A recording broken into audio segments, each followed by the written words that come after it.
यानी जैसे कि हमने 1 मार्च से शाकाहार अमृताहार के ऊपर अपने अ, विचारों को, अपनी बुद्धि को और स्वयं के ज्ञान को बढ़ाने का प्रयास किया है, ताकि हम किसी भी जीव के प्रति हिंसा का कारण ना बने और हम स्वयं जागृत होते हुए अपने आसपास की सभी फ्रेंड्स को भी जागृत करने का कार्य करें।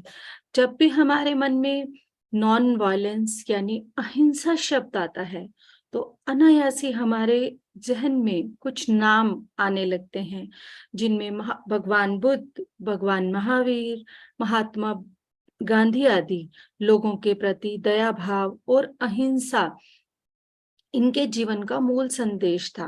आज जब मानव विकास के चरम पर पहुंच गया है, उसने अपने विनाश के लिए एक से बढ़कर एक रास्ते बना लिए हैं। आज मानव जीवन का कोई मूल्य नहीं रह गया।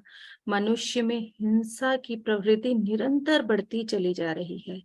यह कहाँ जाकर समाप्त होगा, कुछ भी नहीं कहा जा सकता। इसको हमें पूरी तरह से अपने अंदर अपनाते हुए, इन सब ज्ञान को पूरी तरह से अपने जीवन का हिस्सा बनाते हुए, महात्मा गांधी, महात्मा बुद्ध, भगवान महावीर जैसे पैगंबरों और संतों और अपने सोसाइटी के लिए, समाज के लिए कुछ कर गुजरने का पूरा अपने अंदर एहसास जागृत करते हुए हम आगे बढ़ेंगे।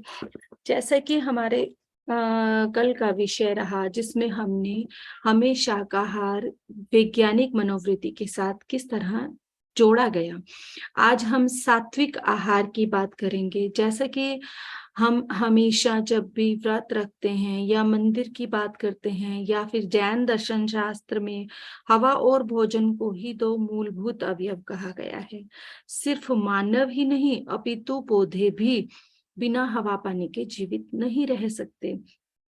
इसी तरह से ऋतुओं के अनुसार खास तौर पर मौसम पर चर्चा होती ही रहती है।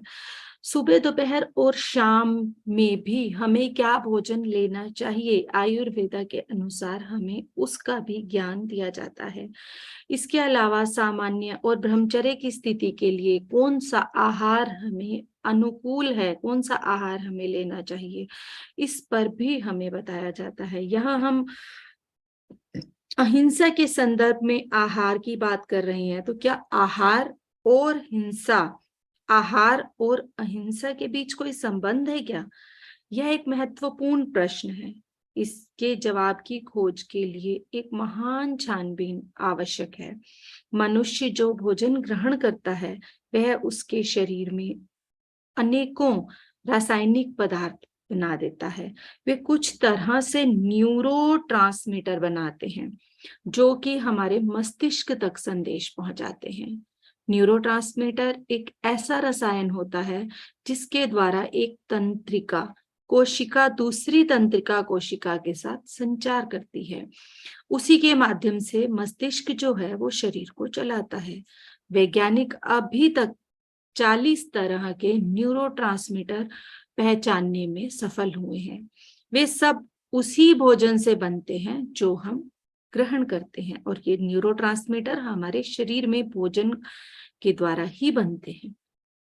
इसके अतिरिक्त भोजन शरीर में कई तरह के अमीनो एसिड भी बनाने के लिए जिम्मेदार है। यहाँ तक कि यूरिक एसिड एक विषैला पदार्थ हमारे भोजन से ही बनता है। यह भी सच है कि कई और विषैले तत्व भी भोजन से ही बनते हैं। इसीलिए यह जानना आवश्यक है कि किस तरह का भोजन क्या पैदा करता है। जिस प्रकार का भोजन विष का उत्पादन करता है, वही भोजन मानसिक और भावनात्मक हिंसक प्रवृत्ति की समस्याओं को बढ़ावा देता है। प्राचीन समय में भिन्न भिन्न प्रकार के आहारों के प्रभावों पर बहुत ध्यान दिया जाता था। आधुनिक आहार विशेषज्ञ क्या खाने से, क्या न खाने से भौतिक शरीर पर क्या प्रभाव पड़ता है, इसका भी अध्ययन चलता ही रहता है। यह एक ही सिक्के के दो पहलू हैं। आजकल एक रसायन ट्राइप्टोफैन के गुणों पर एक खोज चल रही है, जो कि सेरोटोनिन का उत्पादन करता है।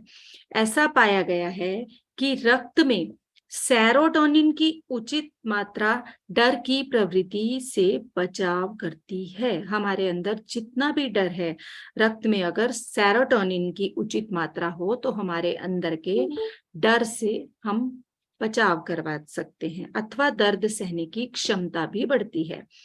मांसाहार की अक्सर वकालत करने वालों को तर्क के मुख्य आधार पर मांस व अंडों में मौजूद भरपूर प्रोटीन के पक्ष में ही हमेशा वो बोलते हैं, किंतु अब यह समझा जा रहा है कि अधिक प्रोटीन किस तरह से मानसिक व शारीरिक विचारों का कारण है। कितनी बार हमारे शरीर के अंदर अलग अलग तरह के पेन का कारण भी प्रोटीन की अधिक मात्रा का होना, हमारे शरीर में यूरिक एसिड का अधिक मात्रा में होना, और एक आम आदमी को प्रोटीन की आवश्यकता सिर्फ 10 से 20 ग्राम प्रतिदिन से अधिक नहीं है। मांसाहारी व्यक्ति के अधिक प्रोटीन खाने से उसका स्वास्थ्य पर गलत असर पड़ता है। इसके अतिरिक्त एक स्थापित सत्य यह भी है कि पशुओं में पाया जाने वाला प्रोटीन उतना फायदेमंद है भी नहीं जितना कि शाकाहार से मिलने वाला प्रोटीन। उदाहरण के लिए बाजरे का प्रोटीन सेहत के लिए अच्छा है, जबकि मांस का प्रोटीन बीमारी का कारण है। और इसका एक बहुत बड़ा एग्जाम्पल मैंने खुद टीवी पर देखा। टीवी से हम बहुत सी अच्छी चीजों को भी सीख सकते हैं। एक 95 ईयर की बुजुर्ग लेडी, जिसे हम उम्र के हिसाब से बुजुर्ग मान रहे हैं, परंतु वो डेली बाजरा का सेवन करती आई हैं क्योंकि वो एक गांव की रहने वाली हैं, और आज वो 95 ईयर की होते हुए भी वो एक रनिंग एज्ड रनिंग कंपटीशन में पार्टिसिपेट कर रही हैं। जब उनसे वहां उस शो में ये पूछा जा रहा था कि आपके भोजन क्या है, आप कैसा भोजन खाते हैं, तो उन्होंने अपने भोजन में ये बताया कि मैं डेली मॉर्निंग में ही बाजरे की रोटी का चूरमा खाती हूँ और उसके साथ मैं एक दूध का ग्लास पीती हूँ, लस्सी का ग्लास पीती हूँ। तो हमारा भोजन शाकाहार किस तरह से 95 ईयर की एक फीमेल लेडी, जिसे अगर हम आज अपने आसपास के वातावरण को अगर हम देखते हैं तो हम 40 से 50 में आते हुए ही स्वयं को खुद अपने विचारों के द्वारा, अपने भोजन के द्वारा, हम खाने से पहले ही बोलने लगते हैं कि हमारी एज हो गई है, हमें पता नहीं ये पचेगा या नहीं पचेगा, हमें ये खाना चाहिए या नहीं खाना चाहिए। ये सब भोजन का शाकाहार होना या मांसाहार होना और उसके साथ हमारे विचारों का भी उस पर पूर्ण प्रभाव पड़ता है। तो जिसमें सिर्फ प्रोटीन, अन्य तत्वों का भी मौजूद होना अनिवार्य होता है, प्रोटीन ही केवल जरूरी नहीं होता। तो जैसे कि वसा, कार्बोहाइड्रेट्स भी हमारे शरीर की एनर्जी के लिए, ऊर्जा के लिए और हमारे शरीर को चलाने के लिए उतने ही जरूरी हैं। आज सिर्फ प्रोटीन पर सबसे अधिक जोर दिया जाता है। अगर हेल्थ के लिए वेट लूज करना हो या किसी भी तरह से बीपी का प्रॉब्लम रहता हो या बॉडी की बैक की प्रॉब्लम हो, तो सबसे पहले प्रोटीन को ही बढ़ाने पर जोर दिया जाता है। परंतु अब इस समय लोग अवेयर भी हो रहे हैं। ऐसा नहीं है कि केवल सभी लोग ही ऐसा कर रहे हैं। जैसे जैसे जागृति आती रहती है वैसे वैसे सभी उनको समझते भी रहते हैं। तो पूरी तरह से अपना आधार प्रोटीन का मांसाहार पर अधिक दे दिया गया। सबसे अधिक आहार जो है, जो भी बच्चे, यंग युवा जिम ज्वाइन करते हैं अपने मसल्स को बनाने के लिए, अपने एब्स को बनाने के लिए, उन्हें हमेशा वहां से या तो जो मेडिकेटेड बाजार का प्रोटीन है या फिर उन्हें ये मांसाहार प्रोटीन लेने को कहा जाता है। परंतु किसी भी तरह से ये आवश्यक नहीं है। ये प्रोटीन केवल हमें एक इंस्टेंट हो सकता है कि हमारे एब्स के मसल्स को इंस्टेंट ग्रोथ दे दे, परंतु ये भी हम सब बहुत अच्छे से जानते हैं कि जो भी कार्य आराम से, सरलता से, सहजता से, समय लेकर होता है, जिस तरह से एक पेड़ बढ़ने में जितना समय ले रहा है उतना समय लेकर बड़ा होगा, तो वो बिल्कुल अच्छे से हमें प्रोटीन से भरे और विटामिन से भरे और मिनरल से भरे हुए फल देगा। और अगर हम उन सबको रातों रात बड़ा करके, जैसे कि हम देख रहे हैं इस समय ऑर्गेनिक एग्रीकल्चर से धीरे धीरे पेस्टिसाइड और फर्टिलाइजर्स एग्रीकल्चर कृषि पर ध्यान दिया जा रहा है, इसके बारे में भी हम बात करेंगे। परंतु अभी हमारी बात हो रही है प्रोटीन की। तो हम जितना समय लेकर आराम से मेहनत करते हुए शरीर को पूरी तरह से ध्यान की ऊर्जा और एक स्वस्थ भोजन की ऊर्जा देकर अगर हम अपने शरीर की ग्रोथ करेंगे तो हमारा शरीर पूरी तरह से स्वस्थ रहेगा, किसी भी तरह की बीमारियों को अपनी तरफ आमंत्रित नहीं करेगा। यहाँ मैं एक अपना एग्जाम्पल भी बताना चाहती हूँ कि क्योंकि हम जैसे कि मैंने कल एक एग्जाम्पल दिया था कि हम जैसा व्यवहार अपनी गली में आते जाते स्ट्रे एनिमल्स के साथ करते हैं, हमारे बच्चे जो घर में हमारे खुद स्वयं के सन डॉटर या पोता पोती हूँ, वो जैसा देख रहे होते हैं वही सीख रहे होते हैं कि हम पशुओं के साथ दयालुता का व्यवहार कर रहे हैं या निर्दयता का व्यवहार कर रहे हैं। ठीक उसी तरह से उस बच्चे को अगर बचपन से चिकन खिलाकर या मछली खिलाकर ये बताया जाता है तुम ये खाओगे तो तुम हेल्दी हो जाओगे। अब वो बच्चा 3 साल का बच्चा है और उसे जब ये पिलाकर खिलाकर बड़ा किया जा रहा है, तो वो अपनी दादी के साथ मार्केट गया और उसकी दादी नीचे नहीं उतर पा रही थी, मतलब एक स्टेयर से नीचे दूसरी स्टेयर पे नहीं जा पा रही थी। तो बच्चा कहता है कि दादी आपको भी रोज वो मछली खानी चाहिए जिस तरह से मैं हेल्दी हो रहा हूँ, क्योंकि उस बच्चे ने वही सुना है। उस बच्चे का तो कोई दोष है नहीं, उस बच्चे को यही कहकर वो खिलाया जा रहा था, खिलाया जा रहा है। और वो बच्चा उस समय उस शॉप पर एटलीस्ट 10 पर्सन्स उस टाइम पे अवेलेबल थे और वो बच्चा अपनी दादी से बोल रहा है दादी आपको भी वो मछली रोज खानी चाहिए जो मुझे पापा खिलाते हैं। तो यही हमारे बच्चों के अंदर हम किस तरह से भर रहे हैं, क्या हम उन्हें सिखा रहे हैं, किस तरह का आहार उन्हें दे रहे हैं, किस तरह की शिक्षा हम उन्हें दे रहे हैं। ठीक हमारी स्वयं की शिक्षाएं जो हम घर में कर रहे हैं वही सीख रहे हैं। हम किसी भी तरह से आज जब हम घर पर डिस्कशंस करते हैं, चर्चाएं करते हैं, तो हम कहते हैं कि आजकल के बच्चे ऐसे हैं। नहीं, बच्चे बहुत समझदार हैं। बच्चे वही कर रहे हैं जो देख रहे हैं, जो सुन रहे हैं, जो समझ रहे हैं। उन्हें जो दिया जा रहा है वही तो खाएंगे।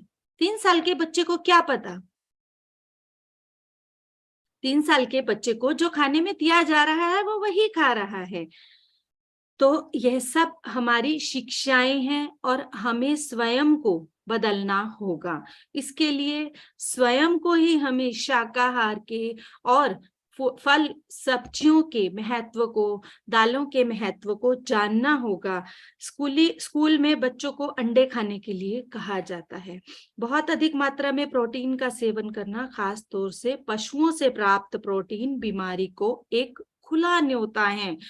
हम सबको बहुत अच्छे से पता है जब से ये सब एक बहुत बड़े बिजनेस में परिवर्तित होता चला जा रहा है, तो क्या हम सब ये बहुत अच्छे से नहीं जानते कि एक लेडी जिस तरह से 1 साल में कितने बच्चों को जन्म दे सकती है, ठीक इसी तरह से एक मुर्गी 1 साल में कितने अंडे दे सकती है और वो कितनी बार प्रेग्नेंट हो सकती है।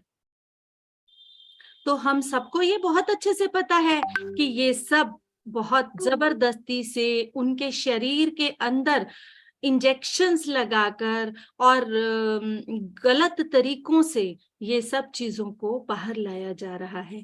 तो हम किस तरह, और जब वो पेन मुर्गी या वो बकरी वो बर्दाश्त कर रही होती है, तो क्या उन अंडों के अंदर उस पेन को नहीं लाया जाएगा? उसके अंदर उन इंजेक्शंस का असर भी होगा, और उसके साथ वो जो दर्द बर्दाश्त कर रही है, वो जिस दर्द को सहन कर रही है, हम उस दर्द को ही अपने बच्चों को खिला रहे हैं। हमारे बच्चे या बड़े, हम जो भी खा रहे हैं, उस दर्द को भी साथ में अपने अंदर ही ग्रहण कर रहे हैं। आधुनिक समाज में नशीले पदार्थ, मांसाहार को ग्रहण करने से उत्पन्न भावनात्मक अशांति की निंदा की जाती है, और यह बाधाएं अत्यधिक नुकसान पहुंचाती हैं। उदाहरण के लिए, अधिक काम करना, भावनात्मक असंतुलन, भ्रष्टाचार और अत्यधिक क्रोध किसी भी व्यक्ति के पतन का कारण हो सकते हैं।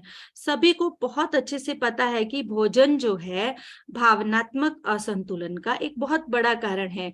मंदिर में मिलने वाले उस थोड़े से प्रसाद बोला जाता है, उसको क्यों बोला जाता है प्रसाद?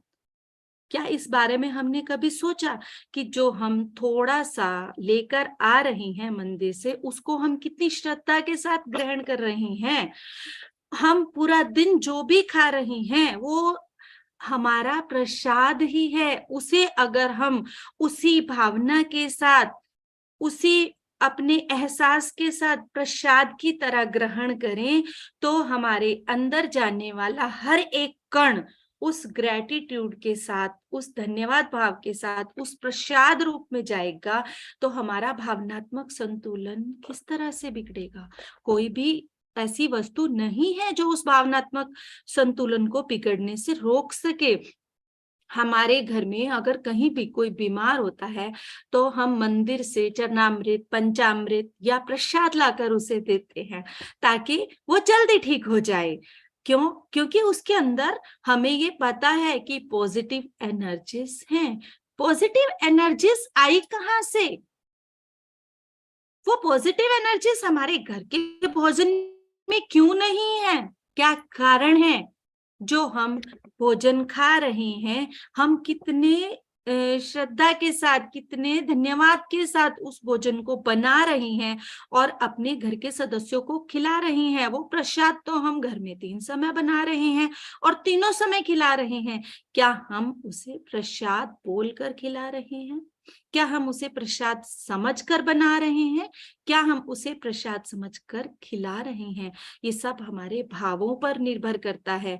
हर एक वस्तु, 3 तरह के भोजन को मान्यता दी गई है: सात्विक, राजसिक एंड तामसिक। सात्विक उच्चतम शुद्धता की गुणवत्ता से भरपूर भोजन है, राजसिक उच्चतम उत्साह की गुणवत्ता से भरपूर, और तामसिक अंधकार की गुणवत्ता से भरपूर। इसी वजह से आहार और मस्तिष्क में एक गहरा संबंध है। उपरोक्त कारणों से कई भोज्य पदार्थ पर प्रतिबंध लगाया जाता है, जबकि कुछ को बढ़ावा दिया जाता है। अहिंसा और उचित भोजन रक्त में विषैले पदार्थ जमा होने से बचाते हैं। भोजन जिंदगी की एक बुनियादी जरूरत है जिसे छोड़ा नहीं जा सकता, किंतु वे भोज्य पदार्थ जो शरीर में विष बनाते हैं, वो हमें छोड़ देने चाहिए। एक उल्लेखनीय बात है कि भोजन में क्षारीय और अम्लीय एसिड बेस भी दोनों तत्व मौजूद होते हैं। आधुनिक आहारों में अम्ल की मात्रा क्षारीय से ज्यादा होती है, एसिड की मात्रा ज्यादा होती है जो आधुनिक आहार हैं, जिसमें हम पिज्जा, बर्गर, पैटीज ऐसी चीजों को काउंट करते हैं। इसके कारण प्रणाली में विषैलापन जमा हो जाता है। हिंसा पर अंकुश लगाने के लिए यह जरूरी है कि उन्हें रोका जाए। 2 बातों पर ध्यान केंद्रित करने की आवश्यकता है: एक विष का बनना, दूसरा उसका निकलना भी बहुत जरूरी है। यहाँ हमें आहार के एक अलग पहलू पर विचार करने की जरूरत है, यानी ना खाना या व्रत रखना।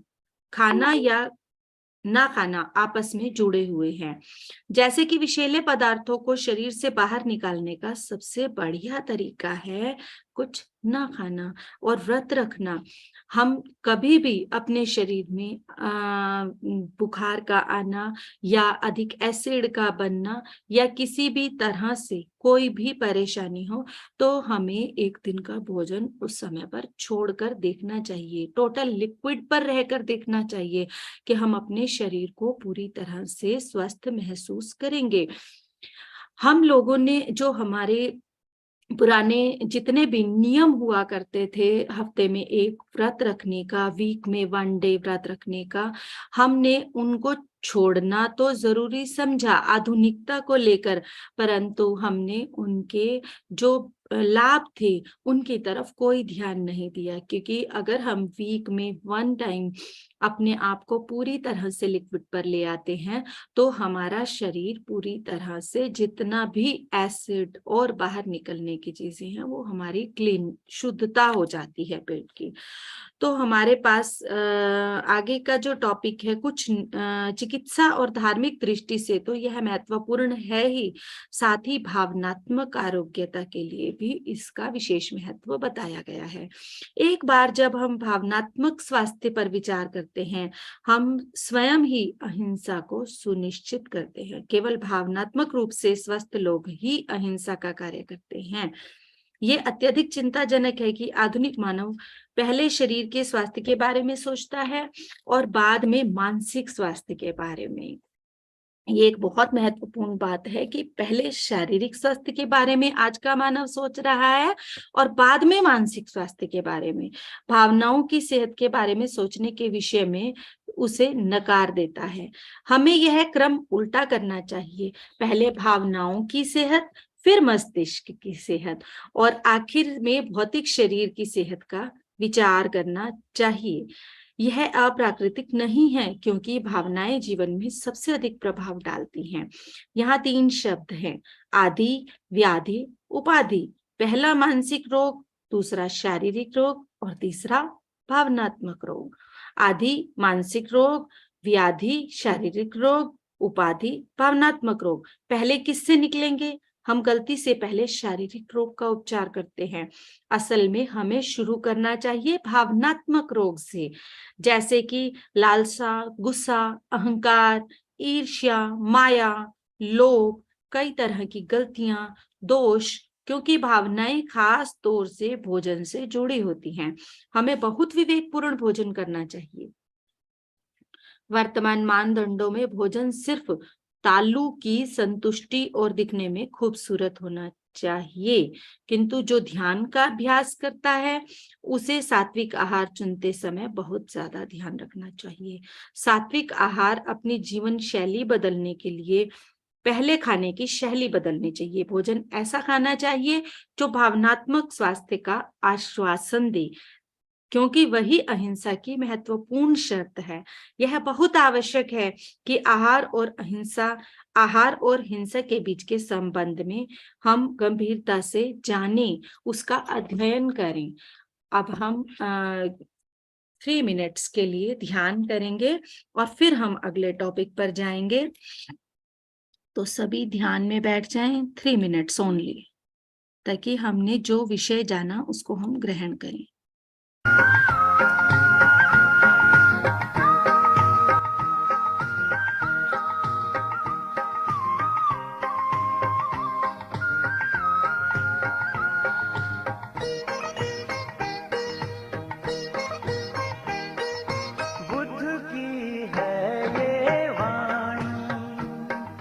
सुनकर ध्यान करो तुम, बात लगे गर सच तो अपना कर देखो तुम।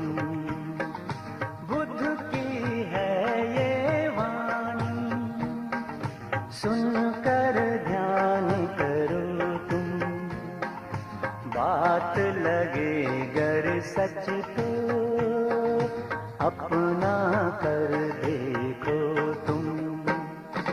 अहिंसा परम धर्म, अहिंसा परम धर्म, बुद्ध का ये है कहना, बुद्ध का ये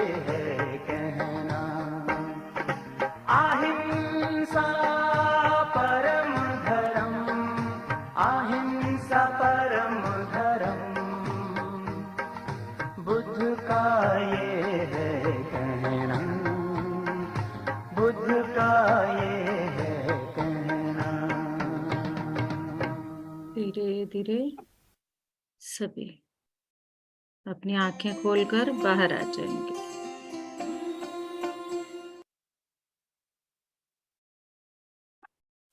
अहिंसा परमो धर्म सुनकर हमारे पूरे शरीर में कितना एक प्यार की अनुभूति हर प्राणी के प्रति, हर जीव के प्रति, जीव मात्र की अहिंसा स्वर्ग को देने वाली है। स्वामी शंकराचार्य ने कहा है, इस संसार में वैर से वैर शांत नहीं होते, मैत्री से ही वैर शांत होते हैं।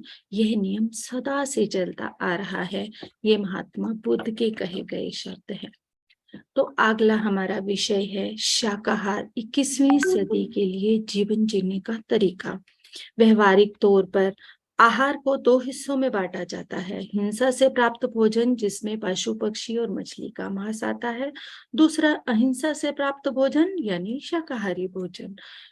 50 वर्षों के दौरान औषधि और आहार इस विचार की ओर विशेषज्ञों का बड़े पैमाने पर झुकाव हुआ है कि अच्छी सेहत के लिए शाकाहारी भोजन ही सर्वश्रेष्ठ विकल्प है। यह मेरा पक्का विश्वास है कि शाकाहार ही नए युग का आहार है। शाकाहार ही नई शताब्दी की जीवन शैली है। भविष्य में शाकाहार केवल कुछ सनकी या विलक्षण व्यक्तियों का ही आहार नहीं रह जाएगा। दुनिया के हर कोने में लोग शाकाहार अपना रहे हैं क्योंकि इसे जीवन का एक ऐसा तरीका माना गया है जो अच्छे स्वास्थ्य को बढ़ावा देता है। और ईशोपनिषद में प्राचीन ऋषि ने कहा है, ईशवास्यम इदम सर्वम, ईश्वर का वास सब में है। ईश्वर हमारे सामने विभिन्न वेशभूषाओं और विभिन्न वस्त्रों में आते हैं। भिन्न भिन्न रूपों में ईश्वर हमारी परीक्षा लेने आते हैं। क्या हम उसे सच्चा प्यार करते हैं? हम मंदिरों और गिरजाघरों में तो उसे पूजते हैं, उसके लिए मंत्र व भजन भी गाते हैं, किंतु बाहर सड़क पर उसके साथ निर्दयता से पेश आते हैं।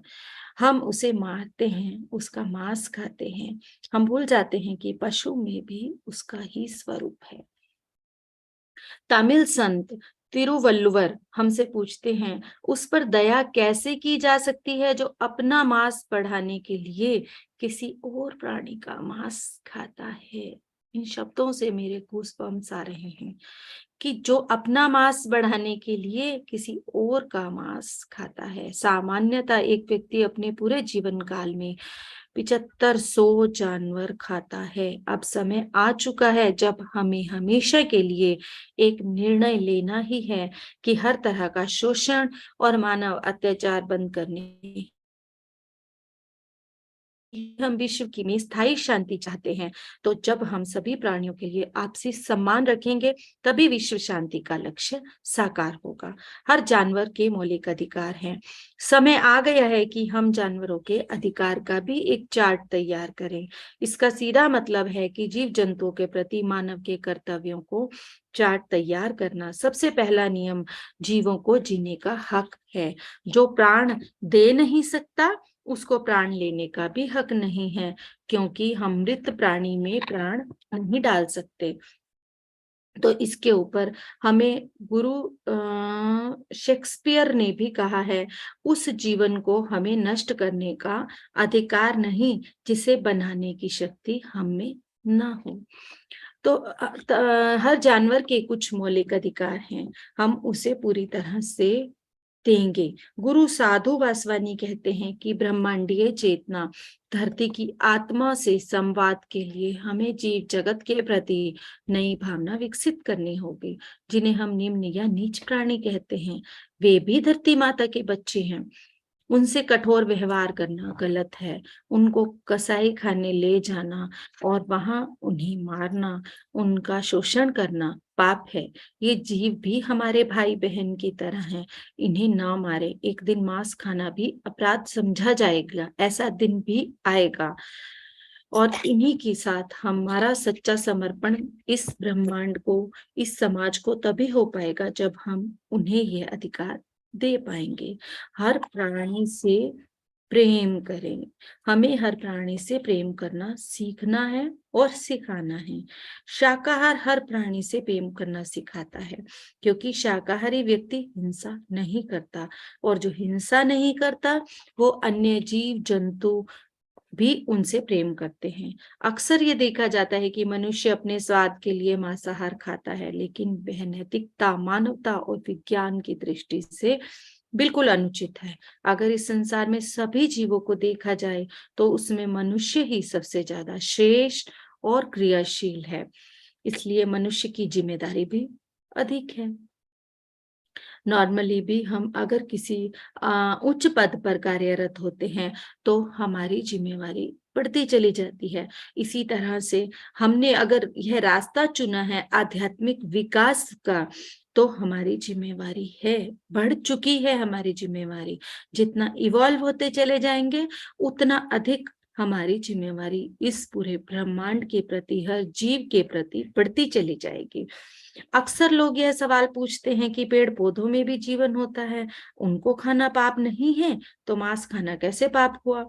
पेड़ पौधे, वनस्पति आदि में चेतना सुषुप्ति यानी एक तरह की गहरी नींद में है। उन्हें काटने या तोड़ने से वह हमारी तरह पीड़ा का अनुभव नहीं करते। पेड़ पौधे की अपेक्षा जीव जंतु अधिक मात्रा में सुख दुख अनुभव करते हैं। तो अगर हम यहाँ पेड़ पौधों और जीव जंतुओं के साथ कंपैरिजन करते हैं तो पेड़ पौधों में चेतना कम होती है और उनमें प्रजनन क्षमता जीव जंतुओं में भी अधिक होती है, जिससे वे अपना वंश बढ़ाते हैं। उन्हें काटने या मारने पर रक्त की धारा निकलती है। अपने परिजन की मृत्यु पर पशु भी आंसू बहाते हैं, तो फिर उन पर इस तरह अत्याचार क्यों? शेर आदि हिंसक जीवों के प्राकृतिक भोजन मांसाहार है। वह अपने शिकार से लड़कर उसे प्राप्त करते हैं और उसे उसी रूप में खाते हैं। वह मांस के साथ हड्डियां भी पचा लेने में सक्षम है, लेकिन मनुष्य पहले जानवरों को क्रूरता से मारता है, फिर विभिन्न मसालों का प्रयोग कर उसे पका कर खाता है। मनुष्य बिना पकाए उसकी प्राकृतिक अवस्था में उसे नहीं खा सकता, लेकिन फल सब्जी हमें जिस अवस्था में मिलते हैं हम उसी अवस्था में उसका सेवन करते हैं। लोग यह भी तर्क देते हैं, यदि हम जीव जंतुओं को नहीं खाएंगे तो इनकी संख्या अधिक बढ़ जाएगी। यह तर्क बिल्कुल गलत है। जानवरों की हजारों प्रजातियां ऐसी हैं जिन्हें कोई नहीं खाता, फिर भी वह विलुप्त हो रही हैं। बाघ, नीलगाय, हाथी, ऐसी अनेक प्रजातियां मिट रही हैं। जब इनकी संख्या नहीं बढ़ी तो अन्य पशुओं की कैसे बढ़ेगी? और अगर बढ़ भी गई तो कुदरत उसका रास्ता खुद ब खुद ढूंढ लेगी। जो प्रकृति मनुष्य की जनसंख्या पर नियंत्रण कर सकती है, इसका एक बहुत बड़ा एग्जाम्पल है कोविड। ऐसे ऐसे कितनी ही विपदाएं, आपदाएं आकर ये प्रकृति का संतुलन करती हैं। तो प्रकृति यह स्वयं कर लेगी तो वह पशुओं की संख्या पर नियंत्रण क्यों नहीं करेगी? मांसाहार मनुष्य का भोजन नहीं है। उसका एक कारण और भी है कि मांसाहार हर काल, हर परिस्थिति में नहीं किया जा सकता। इतिहास गवाह है, भगवान राम भी जंगल में कंद मूल और फल ही खाते थे। पांडवों ने 12 वर्ष जंगल में बिताए, लेकिन मांसाहार नहीं खाया। महाराणा प्रताप ने जंगलों में भटक कर घास की रोटी खाई, लेकिन पेट के लिए किसी प्राणी की हत्या नहीं की। आधुनिक युग में भी ऐसी महान विभूतियां हुई हैं जिन्होंने मांसाहारी जीवों का स्वभाव भी बदल दिया है। रमण महर्षि ने एक बार किसी सिंह के पंजे से कांटे को निकालकर साफ किया, जिससे वह शेर भी उनका भक्त हो गया। इसके बाद वह हर रोज उनके आश्रम में आता था और उनके पैर चाट कर चला जाता था। 1937 में योगी कृष्णानंद जी ने एक शेर के बच्चे का दूध, साग सब्जी आदि से लालन पालन किया, जिससे वह शेर पूरी तरह अहिंसक हो गया और ओम का उच्चारण करने लगा। वह शेर उनके साथ रहता था, लेकिन उसने किसी को भी कभी हानि नहीं पहुंचाई। इसी तरह से हिंसक प्राणी होने पर भी वह सबसे प्यार करती थी। अमेरिका के एक चिड़ियाघर में एक शेरनी ने एक मादा शेर को जन्म दिया जिसकी एक टांग खराब थी। शेरनी ने उस बच्चे को जॉर्ज नामक व्यक्ति ने पाला और 9 साल तक उसे गाय का दूध पिलाया जिससे उसकी टांग ठीक हो गई। तत्पश्चात जॉर्ज ने उसे मांस दिया लेकिन उस शेरनी ने मांस की तरफ आंख उठाकर भी नहीं देखा। हिंसक प्राणी होने पर भी वह सबसे प्यार करती थी। यहाँ तक कि छोटे छोटे बच्चे भी उसकी पीठ पर बैठकर बिना डर के घूमते थे। वह अपने स्वभाव के कारण इतनी प्रसिद्ध हो गई थी कि उसकी खबरें अमेरिका के समाचार पत्र के पहले पेज पर छपने लगी थी। चिड़ियाघर में भी वह हमेशा खुला ही घूमती थी।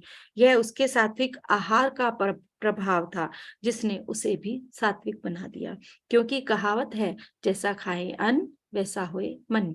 जब शेर जैसे खूंखार जानवर बिना मांस के रह सकते हैं जो कि उनका प्राकृतिक भोजन है, तो मनुष्य क्यों नहीं रह सकता। जो व्यक्ति हिंसा नहीं करता, जीव जंतु भी उससे प्रेम करते हैं। यही कारण है कि हमारे पूर्वज ऋषि मुनि जंगलों में आवास बनाकर वन्य जीवों के साथ शांति से रहते थे। इसीलिए मांसाहार छोड़ना, पशु पक्षियों से प्रेम करना, बदले में आपको उनसे भी प्रेम ही मिलेगा। संपूर्ण स्वास्थ्य के लिए शाकाहारी बनना। कोविड महामारी के आरंभ से ही पूरा विश्व बेहतर स्वास्थ्य की आशा करता रहा है। जो लोग अपनी सेहत को लेकर जागरूक हैं, ज्यादातर शाकाहारी आहार ही चुन रहे हैं। इसके कारण यह संपूर्ण स्वास्थ्य देता है, यह दया पर आधारित भोजन है और यह पर्यावरण के अनुकूल है। शाकाहारी भोजन उचित भोजन है। इसका तात्पर्य यह है कि लोगों में शाकाहार के प्रति जागरूकता पैदा करनी है, दूसरा लोगों के आध्यात्मिक भावनाओं को जगाना है और उनमें जानवरों, पक्षियों, मछलियों के प्रति दया की भावना को भी जगाना है। संपूर्ण स्वास्थ्य। विश्व स्वास्थ्य संगठन के अनुसार संपूर्ण स्वास्थ्य की परिभाषा इस प्रकार है। संपूर्ण स्वास्थ्य में शारीरिक, मानसिक, बौद्धिक, आध्यात्मिक एवं सामाजिक स्वास्थ्य को शामिल करते हैं।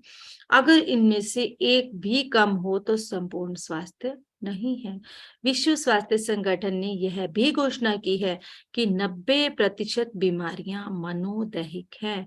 इसका मतलब 90% रोगों की शुरुआत दिमागी या भावनात्मक स्तर पर है, फिर बाद में भौतिक यानी शारीरिक स्तर पर प्रकट होती है।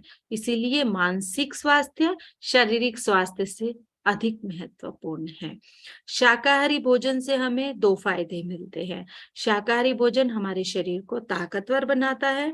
शाकाहारी भोजन भरपूर पोषण प्रदान करता है, जिसका मतलब है कि यह मानसिक शरीर, भावनात्मक शरीर एवं सूक्ष्म शरीर के लिए ऊर्जा प्रदान करता है। अतः शाकाहारी भोजन हमारे लिए बहुत उपयोगी है। शाकाहारी भोजन से हमारे शरीर के लिए, यहाँ तक कि सूक्ष्म शरीर के लिए भी सभी आवश्यक पोषक तत्व होते हैं। यदि शाकाहारी भोजन की विशेषता है, इसीलिए प्रकृति ने हमें शाकाहारी भोजन दिया है।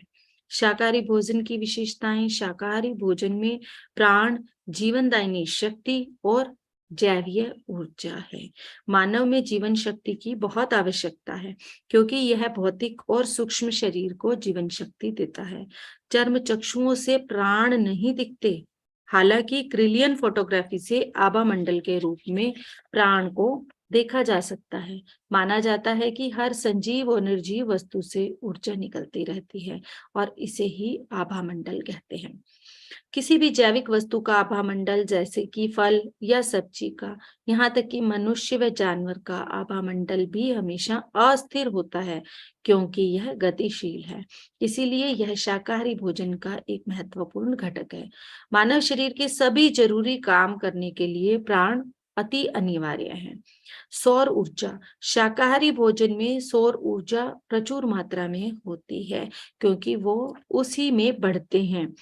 हमें पता है कि सूर्य की रोशनी में इंद्रधनुष के 7 रंग विद्यमान हैं।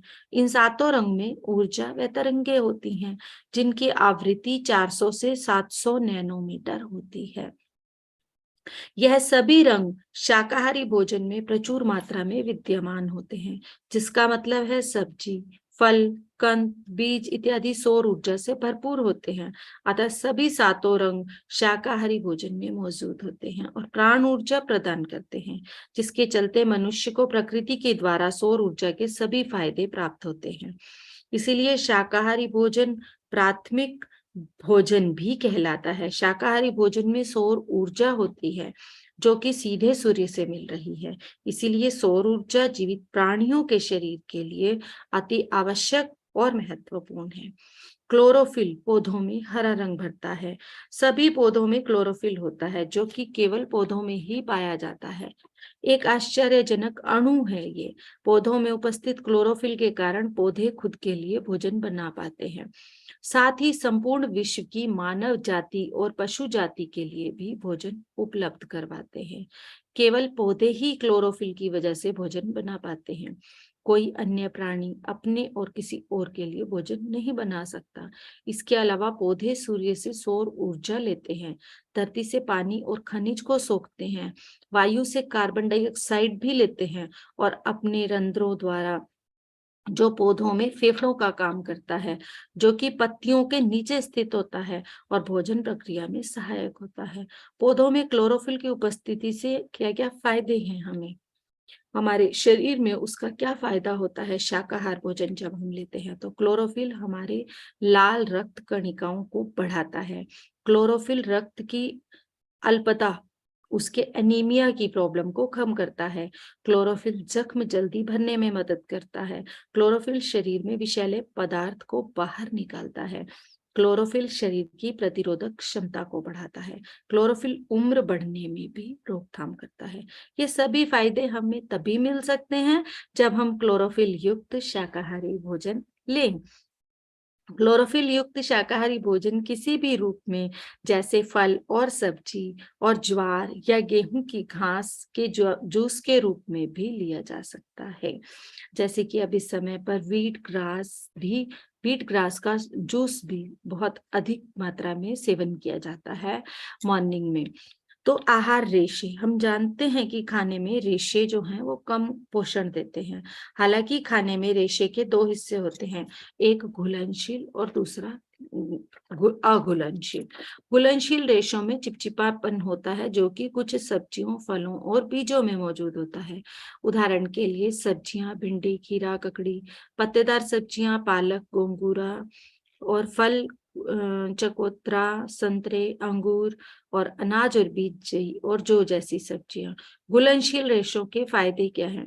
घुलनशील रेशे जो है खून में शर्करा की मात्रा को नीचे लाते हैं या कम करते हैं। घुलनशील रेशे खून में कोलेस्ट्रॉल की मात्रा को कम करते हैं और खून में वसा का समावेश कम करते हैं। शरीर का वजन और मोटापा भी कम करते हैं। अघुलनशील रेशों को रफेज भी कहते हैं, जैसे कि सब्जियों में चुकंदर, तोरी, घिया, करेला, कटहल जैसी सब्जियों में। फल में सेब, अनानास, केला और अनाज में साबुत अनाज, साबुत गेहूं और छिलके सहित दालें। अघुलनशील रेशों के क्या फायदे हैं? अघुलनशील रेशे आंतों की सफाई में मदद करते हैं, खास तौर से छोटी आंत की। अघुलनशील रेशे कब्ज की तकलीफ को आसानी से दूर करते हैं और प्रतिरोधक क्षमता को बढ़ाते हैं। जो रेशे घुलते नहीं हैं, वे उन जीवाणुओं के लिए भोजन बनाते हैं जो लाखों करोड़ों की तादाद में हमारे पेट में रहते हैं।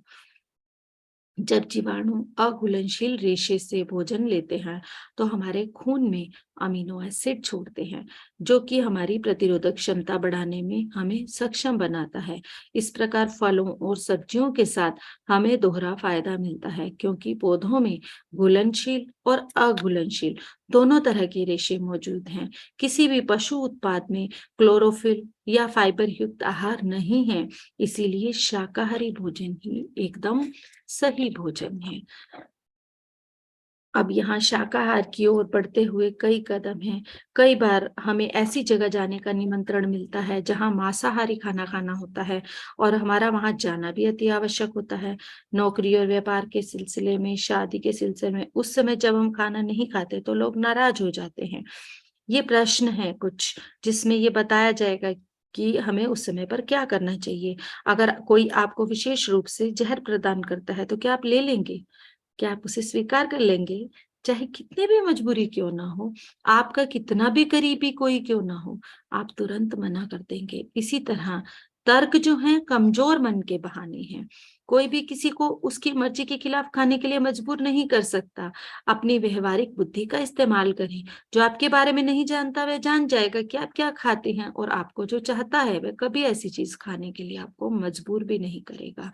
आपका दृढ़ निश्चय ही आपके लिए कोई और रास्ता बना देगा, और प्राकृतिक शक्तियां आपका साथ देंगी। जहां चाह वहां रहा।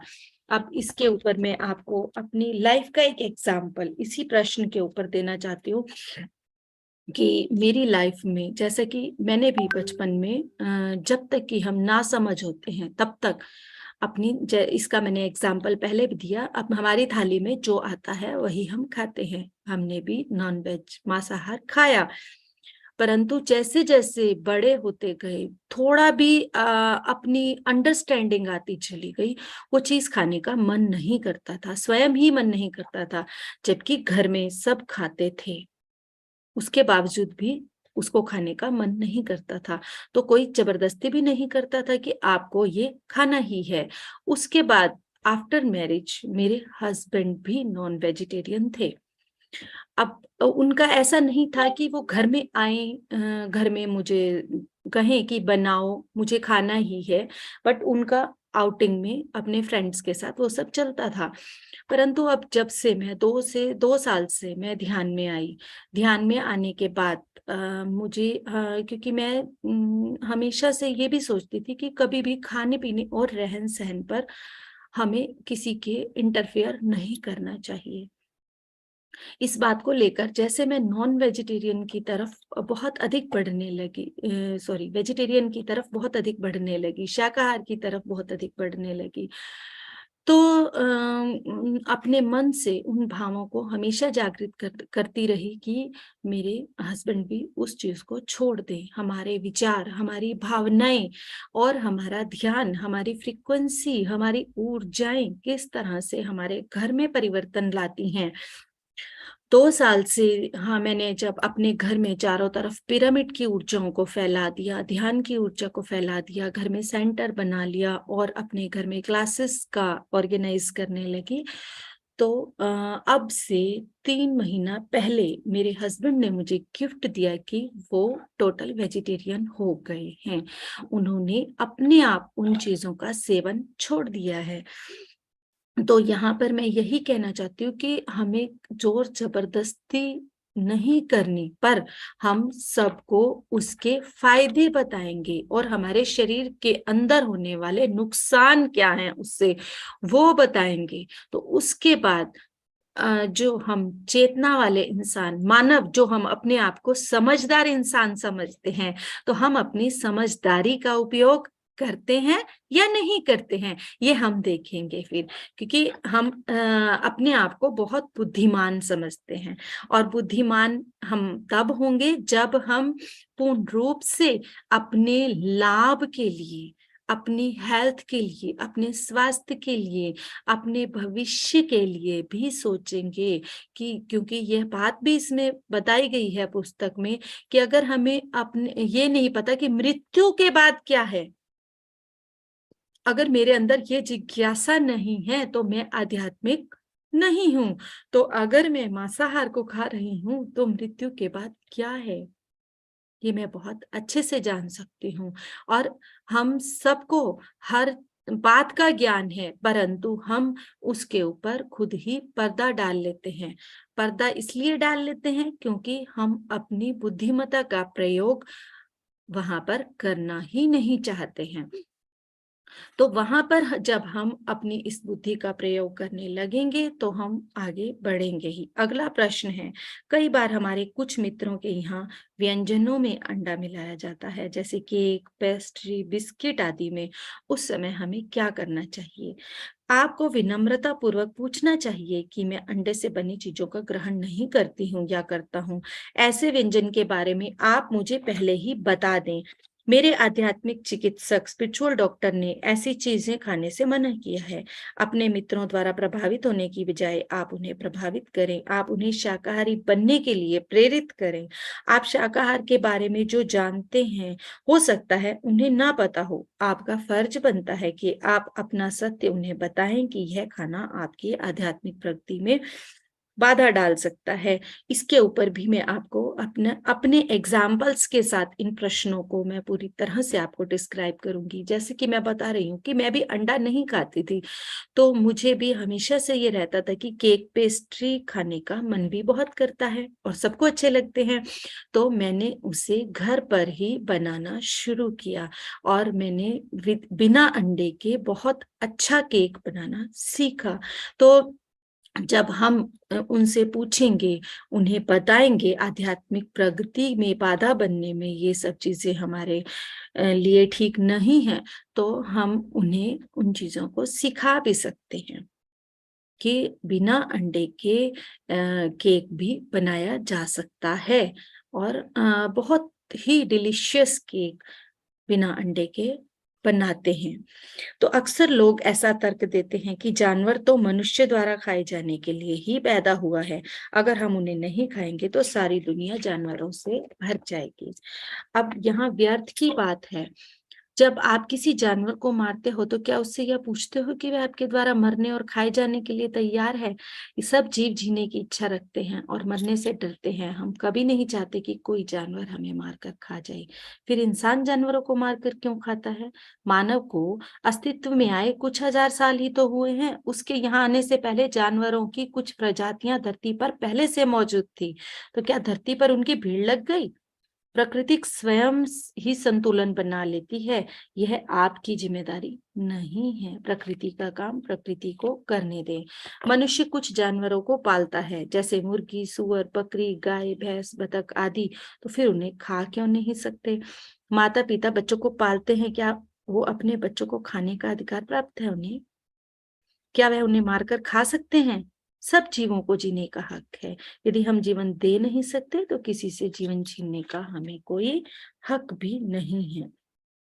आगे के प्रश्नों को हम कल करेंगे और हम अब 7 से 8 मिनट का ध्यान करेंगे, ताकि हमने जो भी सुना और सीखा उसे हम तो अपनाए ही, अपनी बुद्धिमत्ता का, अपने विजडम का प्रयोग करते हुए, और हम उसे बांटने में, उसे स्प्रेड करने में भी अपना योगदान दें। तो सभी ध्यान में बैठ जाएं। 7 से 8 मिनट का ध्यान होगा।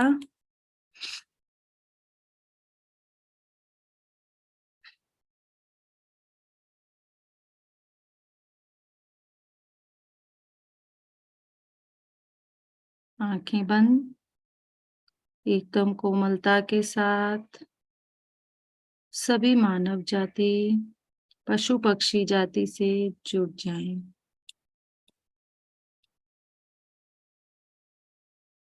और इस ब्रह्मांड में अहिंसा के लिए काम करने वाले सभी संतों की ऊर्जाओं से भी जुड़ जाएं। पितामह की ऊर्जा हमारे साथ जुड़ी हुई है।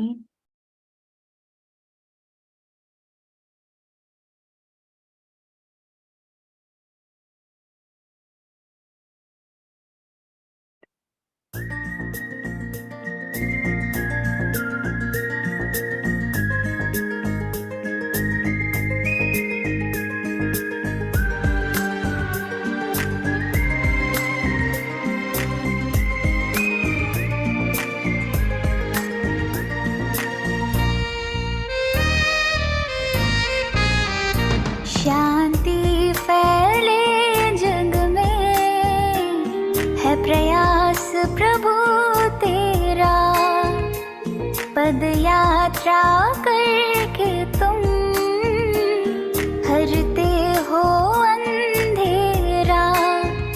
जनहित के लिए तुम हरदम चले, कष्टों से ना तुम डरे। यात्रा अहिंसा की लेकर चले, यात्रा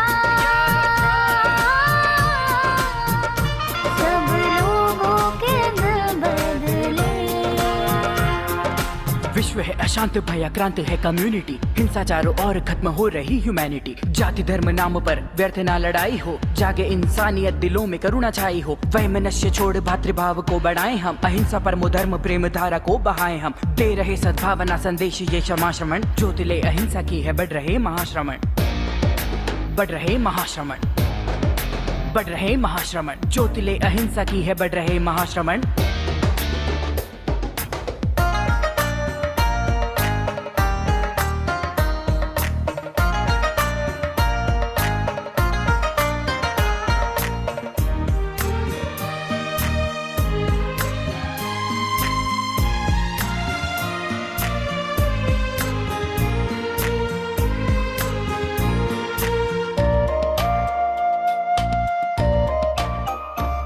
बस्तर की भूमि भी चरणों से धन्य हुई, पत्थर दिल भी पिघले, गुरु करुणा अनन्य हुई।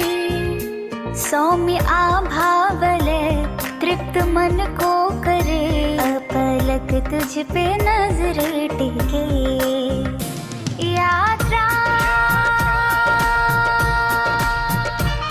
अहिंसा की लेकर चले, यात्रा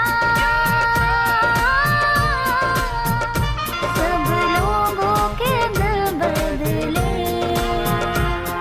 अशुद्ध ना हो आचरण जगाएं हम ईमान को, सत्ता में सेवा भाव मान देता संविधान को। शुद्ध हो व्यापार लोभ में कभी फंसे नहीं, स्वल्प लाभ हो मगर किसी को क्यों छले कभी। पारदर्शिता रहे और बेईमानी को तजे, प्रामाणिकता की महक से देश फिर महक उठे। इस तरह मोरालिटी का पाठ ये पढ़ा रहे, जो तो अब अहिंसा की महाश्रमण जगा रहे, महाश्रमण जगा रहे, महाश्रमण जगा रहे। जो तो अब अहिंसा की महाश्रमण जगा रहे।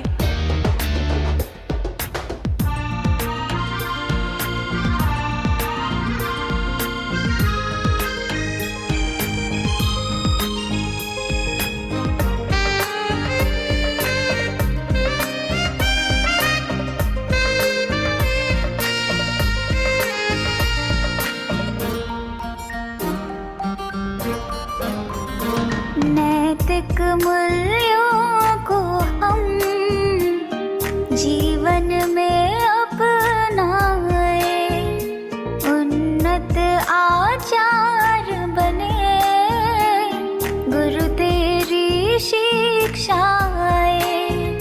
सत पथ पर चले, दुर्गुणों को तजे, संयम की राह बढ़े। यात्रा अहिंसा की लेकर चले, यात्रा सब लोगों के दिल बदले। नाश का है द्वार जान लो, नशा अखाद्य है, ठान ले जो मन में फिर क्यों होना इनसे बाध्य है। ड्रिंक स्मोक सी बुराई प्रगति में है आवरण, हेल्थ वेल्थ नाशकारी इनसे होता है पतन। सुधारे वर्तमान अब भविष्य ना बिगाड़ना, त्याग करिए आदतें चरित्र है संवारना। दे के प्रेरणाएं नशा मुक्त है बना रहे, जो तो ये अहिंसा की महाश्रमण जगा रहे, महाश्रमण जगा रहे, महाश्रमण जगा रहे। जो तो ये अहिंसा की महाश्रमण जगा रहे। गूंजे सारे जग में प्रभु की यश गाथाएं, रटते रटते तुझको भव सागर तर जाए। साकी लेकर चले, यात्रा सब लोगों के दिल बदले। सब धीरे धीरे सभी इसी अहिंसा की यात्रा के साथ आगे बढ़ते हुए अपनी आंखों पर प्यार से हाथ रखते हुए, कोमलता से हाथ रखते हुए बाहर आ जाएंगे और अहिंसा की इस यात्रा में हर पल आगे बढ़ते रहेंगे। Thank you all of you, thank you so much.